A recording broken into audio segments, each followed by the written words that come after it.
হত্যা মামলায় সাবেক মন্ত্রী ডাক্তার দীপু মনিকে 4 দিনের ও সাবেক উপমন্ত্রী আরিফ খান জয়ের 5 দিনের রিমান্ড মঞ্জুর করেছে আদালত। রাজধানীর মোহাম্মদপুরে মুদি দোকানি আবু সায়েদকে গুলি করে হত্যার মামলায় তাদের রিমান্ডের আদেশ দেয় ঢাকার সিএমএম আদালত। মেজবা হাসানের আরেকটি রিপোর্ট। ডাক্তার দীপু মনি রাজনীতিতে আসার শুরু থেকেই জমি দখল, প্রকল্পে দুর্নীতি সহ নানা কর্মকাণ্ডের মাধ্যমে বিতর্কে জড়িয়েছেন। বিশেষ করে পররাষ্ট্র এবং শিক্ষা মন্ত্রণালয়ে মন্ত্রী থাকার অবস্থায় তার বিরুদ্ধে বিভিন্ন সময় অভিযোগ ওঠে। মাত্র ৩৫ লাখ টাকার 2টি ফ্ল্যাট থেকে 5 বছরে 3 কোটি 60 লাখ টাকার 3টি ফ্ল্যাটের মালিক হয়েছেন। সম্পদ বেড়ে হয়েছে কয়েক গুণ।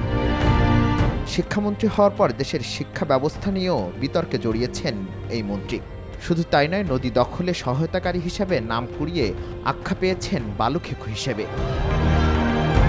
ওরা মোবিল, সাউন্ড এবং সাসপেন্ডেড পার্টিকেলের ফলে ওইখানে ফাইটোপ্লাঙ্কটন হবে না, জুপ্লাঙ্কটন হবে না, মাছের খাবার হবে না।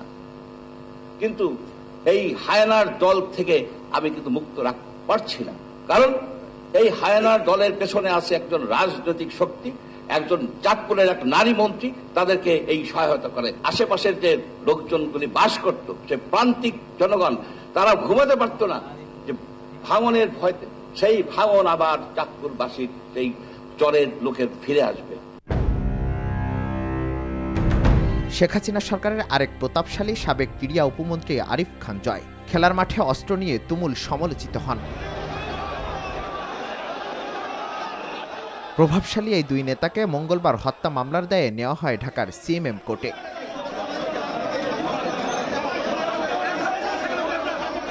নিরাপত্তার মধ্যেও অনেকেই ক্ষোভ প্রকাশ করেন তার উপর। এই দুইজন আসামি সহ অন্যান্য আসামিরা এই আবু সাইদের হত্যার সঙ্গে সরাসরি জড়িত। তদন্তের প্রাথমিক তদন্তে এই আসামিদের এই মামলা হত্যার সঙ্গে সংশ্লিষ্টতা পাওয়া গিয়েছে এবং 1 নম্বর আসামি দীপু মনি মহিলা হওয়ার কারণে তাকে 4 দিন রিমান্ড দেওয়া হয় এবং আরিফুর রহমান জয় তাকে 5 দিন রিমান্ড মঞ্জুর করা হয়।